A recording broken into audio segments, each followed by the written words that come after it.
Assalamualaikum students, how are you all? I hope you all will be fine. As you know, we are on unit number 2, computational thinking and algorithm, and today we will discuss the topic input processing output IOP model. ये आपने पहले भी देखा होगा और इसको पढ़ा भी होगा. इनपुट में क्या चीज़ होती है, प्रोसेसिंग में क्या चीज़ होती है, आउटपुट में क्या चीज़ होती है. अब उसका हम यहाँ पे क्या डिस्कस कर रहे हैं, उसका मॉडल. ठीक है, the computer system work on and the input processing output model. देखें, कंप्यूटर में जब भी हम कोई चीज़ कंप्यूटर के अंदर कोई भी इनपुट स्टोर करवाते हैं तो ऑब्वियसली सबसे पहले हमारे पास क्या चीज़ होती है, इनपुट.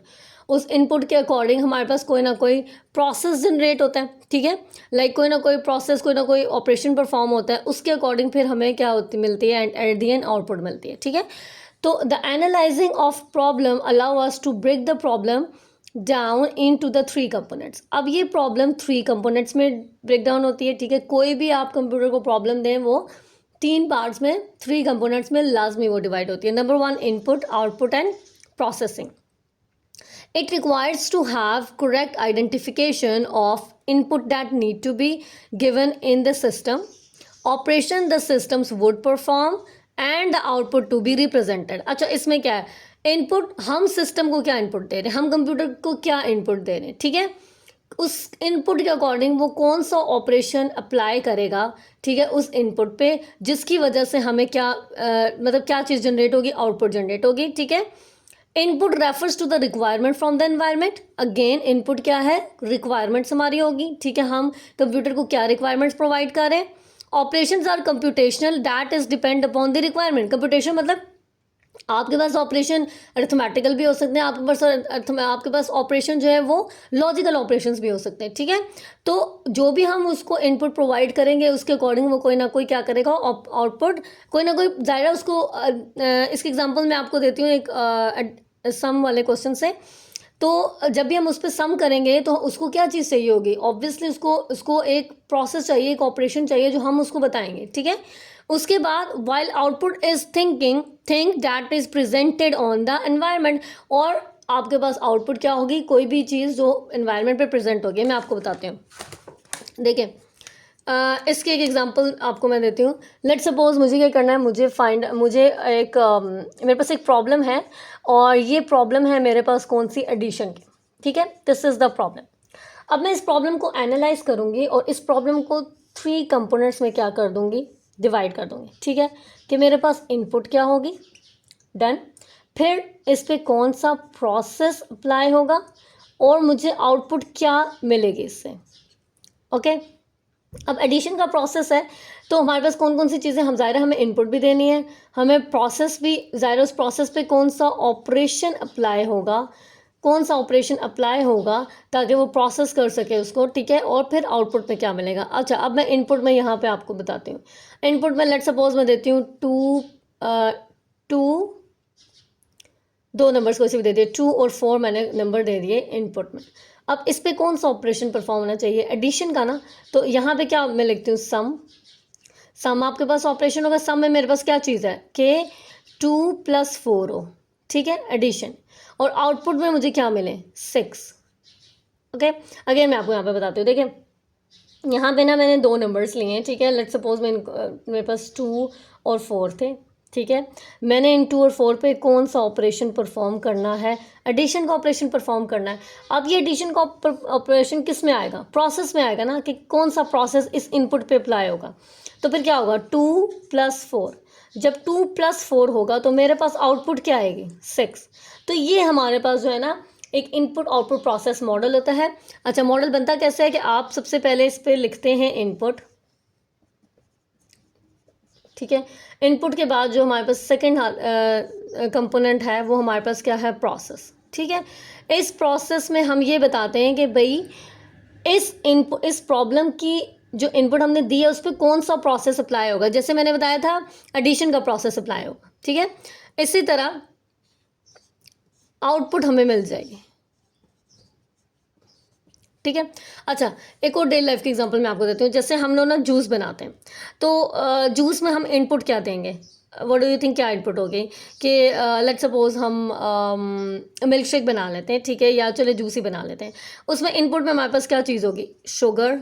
ठीक है, और उसके बाद जो हमारे पास फ्लेवर होगा वो हम जूस में ऐड करेंगे. और दूसरी हमारे पास इनपुट में क्या चीज़ आएगी, वाटर। ठीक है, अब हमारे पास प्रोसेस में क्या होगा, हम इस सारी चीज़ों को क्या करेंगे, मिक्स कर देंगे। ये हमारे पास क्या है, प्रोसेस हो जाएगा। ठीक है, और आउटपुट हमारे पास क्या आएगा, जूस। सिंपल सा प्रोसेस है। आपने इनपुट में क्या करना होता है, क्या क्या आपकी रिक्वायरमेंट है, ठीक है, उन रिक्वायरमेंट्स को आपने इनपुट में लिखना होता है। उस रिक्वायरमेंट के अकॉर्डिंग क्या प्रोसेस अप्लाई होगा वो आपने यहाँ पे लिखना है, और प्रोसेस अप्लाई करने के बाद क्या हमारे पास आउटपुट आएगी वो आपने यहाँ पे डिस्क्राइब करनी। Now the next topic is input processing output chart. अब हमारे पास चार्ट क्या होता है, यहाँ पे हमने मॉडल को डिस्कस किया था कि इनपुट प्रोसेसिंग आउटपुट मॉडल में क्या काम करते हैं हम, और यहाँ पे अब चार्ट है हमारे पास। To visualize representing the IOP model, we use IOP charts that represent the input processing and output in a tabular form. अच्छा, यहाँ पे हम क्या करते हैं कि आपने जो भी इनपुट प्रोसेस और आउटपुट होता है उसको आप एक टेबल की फॉर्म में रिप्रेजेंट करते हैं। ठीक है, IOP charts are considered a handy tool that software designers use to solve problem. This is you just say that this is a handy tool. और सॉफ्टवेयर डिज़ाइनर जब भी किसी प्रॉब्लम को सॉल्व करना होता है तो सबसे पहले वो क्या करते हैं, इस चार्ट को बनाते हैं। इस चार्ट में बताते हैं कि अच्छा ये प्रॉब्लम हमारे पास गिवन है तो उसके अकॉर्डिंग क्या क्या इनपुट्स होनी चाहिए। ठीक है, उनको इनपुट में लिख दिया। अच्छा, जब इनपुट हमने लिख ली तो उसमें कौन सा प्रोसेस अप्लाई होगा, ठीक है, वो हम प्रोसेस में बताते हैं, और आउटपुट क्या होगी उसकी ये आपने बतानी है। ठीक है, ये बहुत इंपॉर्टेंट है, इंपॉर्टेंट टॉपिक है ये, क्योंकि आपको कोई ना कोई प्रॉब्लम दे दिया जाएगा, आपने उसमें से आइडेंटिफाई करना होगा कि भाई इनपुट क्या है, फिर आपने बताना होगा कि अच्छा इनपुट के अकॉर्डिंग हम कौन सा प्रोसेस अप्लाई कर रहे हैं वो आपने यहाँ पे प्रोसेस में लिखना होगा, और आउटपुट क्या होगी वो भी आपने लिखनी होगी। तो मतलब हर चीज़ आपने इसके अंदर बतानी है। अब यहाँ पे सिंपल डेफिनेशन है अभी कि इनपुट क्या है हमारे पास, data entered in a system, कि एक सिस्टम के अंदर कौन कौन सा डाटा हम एंटर करेंगे। ठीक है, process operations that will be applied on the input. अब इनपुट पे क्या ऑपरेशंस परफॉर्म होंगे। ठीक है, जैसे हमने लास्ट टाइम एडिशन और एडिशन की मैंने आपको बताई थी एग्जांपल कि हम उस पर कौन सा प्रोसेस अप्लाई करेंगे, सम का, a+b करेंगे, 2+4 करेंगे। ठीक है, नेक्स्ट इज आउटपुट। अब उससे रिलेटेड जो भी आउटपुट जनरेट होगी वो आपने यहाँ पे लिखनी है। तो data that has been turn into the information, जो भी डाटा हमने दिया था उसके अकॉर्डिंग हमें जो भी इंफॉर्मेशन मिली है वो हम किस में लिखेंगे, आउटपुट में लिखेंगे। सो यहाँ पे डिफरेंस है मॉडल में और चार्ट में। आपको चार्ट से रिलेटेड क्वेश्चन आ सकता है, आपको मैंने पहले ही बताया था कि कोई सिनेरियो गिवन होगा, कोई क्वेश्चन गिवन होगा आपको। ठीक है, आपने उसमें से फाइंड आउट करना है इनपुट क्या है, वो सारी इनपुट्स आपने यहाँ पे लिखनी होगी।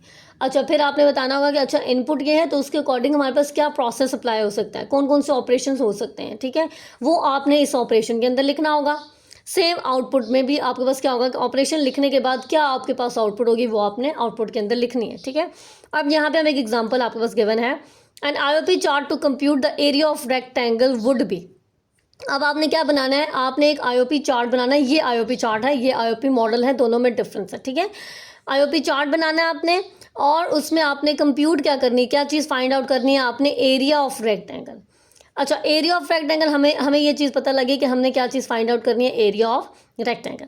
अब आपने क्या करना है, पहले इनपुट बनाना है, इनपुट कॉलम, फिर प्रोसेस, फिर आउटपुट। ठीक है, ये आपने पहले कॉलम्स बनाने हैं। फिर आपने उसको ये बताना है कि इसमें मेरे पास इनपुट क्या गिवन होंगे। तो हमारे पास इनपुट क्या है, लेंथ और विड्थ। डन। प्रोसेस में क्या है, हमने क्या चीज़ फाइंड आउट करनी है, area is equal to length और विड्थ। तो जाहिर है जब हम एरिया फाइंड आउट करेंगे तो हमारे पास इनपुट में हमारे पास क्या गिवन थी यहाँ पे, length, and this is your input, length and width, ये आपने बता देनी है। ठीक है, उसके बाद आपने प्रोसेस में ये बताना है कि ये जो एरिया ऑफ रेक्टेंगल है इसको हम फाइंड आउट कैसे करेंगे। तो आपने लिखा है area is equal to length multiply by width. Basically आपने यहाँ पे ऑपरेशन बताना है कि कौन सा ऑपरेशन अप्लाई होगा। तो यहाँ पे हमारे पास मल्टीप्लिकेशन का ऑपरेशन अप्लाई होगा, तो वो हम इन दी फॉर्म ऑफ फॉर्मूला यहाँ पे लिख देंगे। ठीक है, इस प्रोसेस में आप फॉर्मूला बेसिकली यहाँ पे लिखते होते हैं। डिपेंड करता है कि आपके पास रिक्वायरमेंट क्या है। अब यहाँ पे रिक्वायरमेंट हमारे पास क्या आती है कि हमने area of rectangle find out करना है, इसलिए हमने उसके अकॉर्डिंग उसका यहाँ पे फॉर्मूला लिख दिया। देन आउटपुट में सिंपली आपने ये बताना है कि आपके पास क्या चीज़ आप गेट करेंगे इससे, एरिया। ठीक है, सिंपल सब मतलब सिंपल है ये, इसमें कोई भी डिफ़िकल्ट नहीं है। आपने जब भी चार्ट बनाना हो सबसे पहले आप लिखेंगे, इनपुट का कॉलम बनाएंगे। ठीक है, फिर आपने प्रोसेस का कॉलम बनाना है, और फिर आपने कॉलम बनाना है आउटपुट का। ठीक है, डन। अब आपके पास जो भी रिक्वायरमेंट होगी आप उसके अकॉर्डिंग उसके इनपुट लिखेंगे। प्रोसेस में आप मोस्टली क्या चीज़ यहाँ पे लिख देंगे, फॉर्मूला, ये लिख दें, फॉर्मूलाज लिख दें, ठीक है। अगर आपके पास एरिया है, आपने सम करना है, उसका फॉर्मूला लिख दें। सम का फॉर्मूला क्या होगा, ए प्लस बी, ठीक है। यहाँ पे आपने ए प्लस बी लिखते हैं। अगर आपने सब्ट्रैक्शन करनी है तो आप ए माइनस बी लिख देंगे, सिंपल। बेसिकली यहाँ पे मोस्टली अगर मैथमेटिकल से रिलेटेड क्वेश्चंस हुए तो फिर आपको यहाँ पे फॉर्मूलाज लिखने पड़ेंगे। और यहाँ पे आपने सिंपल बताना है कि मुझे फाइंड आउट क्या करना है, एरिया, दैट्स इट, और कुछ भी फाइंड आउट नहीं करना। आउटपुट में सिर्फ आप ये बताते हैं कि यहाँ पे जैसे मैंने ए प्लस बी है ना, तो यहाँ पे क्या चीज़ फाइंड आउट है, सम फाइंड आउट है, यहाँ लिख दे सम। सिंपल कि हमारे पास ये फॉर्मूला के बाद, इस प्रोसेस के बाद हमारे पास क्या चीज़, क्या रिजल्ट आ जाएगा, सम आ जाएगा। अगर हम सब्ट्रैक्शन की बात करें तो हमारे पास यहाँ पे क्या चीज़ आ जाएगी, subtraction. okay now the input column of the above IOP chart is the input of the system, कि सिस्टम में क्या इनपुट हम देंगे। in this particular example we need the length and width of the rectangle to compute the area, ये हम पहले भी discuss कर चुके हैं, ठीक है।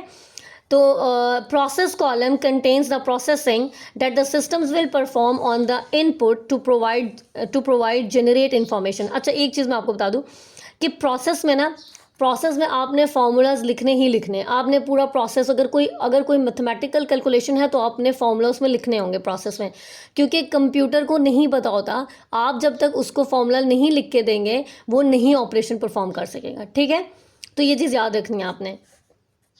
So to compute the rectangle area we need to perform the multiplication on a input. मैंने आपको पहले ही बताया था कि हम वहाँ पे क्या चीज़ फाइंड आउट कर रहे थे, लेंथ मल्टीप्लाई बाय विड्थ। तो हम कंप्यूटर को ये फॉर्मूला प्रोसेस में लिख के देना है आपने, ठीक है। The length and width of a rectangle, the output provides the information to the user. Out जितनी भी चीज़ें होती हैं, इन्फॉर्मेशन किसको देखें, हम कंप्यूटर यूज़ करते हैं, हम उसके अकॉर्डिंग कोई ना कोई इनपुट दी, उसने प्रोसेस किया तो वो आपको कोई ना कोई आउटपुट जनरेट करता है। तो अब यहाँ पे यूज़र कौन है, आपको कोई ना कोई इन्फॉर्मेशन वो डिस्प्ले करेगा। Therefore, the information of the user is the area of rectangle। अब इंफॉर्मेशन क्या थी, एरिया। सेकेंड एग्जाम्पल है calculate the students average based on his grade. अब हमने ग्रेड्स की बेस पे स्टूडेंट की एवरेज फाइंड आउट करनी है। लेट सपोज अब इनपुट हम यहाँ पे हमारे पास गिवन तो नहीं है ना कितने ग्रेड्स है, तो हम अपनी मर्जी से इनपुट ले सकते हैं, ठीक है। तो लेट सपोज हम यहाँ पे ग्रेड 1, ग्रेड 2, ग्रेड 3, ठीक है। अब 3 ग्रेड्स है हमारे पास यहाँ पे। प्रोसेस क्या होगा, सम ऑल ग्रेड्स। आपने क्या करना है, सारे ग्रेड्स को सम करना है। सम करने के बाद divide sum by the number of grades. अब यहाँ पे आप प्रोसेस बता रहे हो उसे कि ये काम होगा कैसे। देखिए, जब रेसिपी बनाते हैं ना तो हमारे पास इंग्रेडिएंट्स होते हैं, वो सारे इंग्रेडिएंट्स किस में आएंगे, इनपुट में। अब जब रेसिपी बनती कैसे है, ठीक है, क्या प्रोसेस होता है, वो सारा किस में होगा, प्रोसेस होगा। तो हमने मतलब उस प्रोसेस को पॉइंट्स में लिख देते हैं कि फर्स्ट पॉइंट ये था, सेकंड पॉइंट ये, थर्ड पॉइंट ये। अब इन्होंने भी यही किया, इन्होंने फर्स्ट पॉइंट में क्या बताया है कि सम ऑल ग्रेड्स। आपने यहाँ पे जितने भी ग्रेड्स हैं उनको क्या करना है, सम करना है। और फिर सम करने के बाद आप divide sum by the number of grades. क्यों, क्योंकि जब एवरेज फाइंड आउट करते हैं ना तो हमारे पास एवरेज का फॉर्मूला होता है सम डिवाइडेड बाय जितने भी हमारे पास नंबर्स होते हैं। यहाँ पे हमारे पास रिक्वायरमेंट कितनी है, 3 ग्रेड्स हैं तो हम उसको 3 से डिवाइड कर देंगे। तो वही चीज़ ने बताया हुआ है कि पहले आपने सम करना है सारे ग्रेड्स को, और सम करने के बाद हमारे पास नेगेटिव प्रोसेस होता है, उसमें क्या होगा, हमने उसको जो भी सम करके हमारे पास नंबर आएगा उसको हम डिवाइडेड बाय 3 कर देंगे। और आउटपुट क्या है, हमने क्या, स्टूडेंट ग्रेड एवरेज, बस ये हमारे पास आउटपुट हमने फाइंड आउट करनी है। तो ये हमारे पास होता है IOP model and IOP chart. I hope यहाँ तक आपको ये टॉपिक अच्छे से समझ आ चुकी होगी। If you have any confusion then you can ask to me. Thank you so much.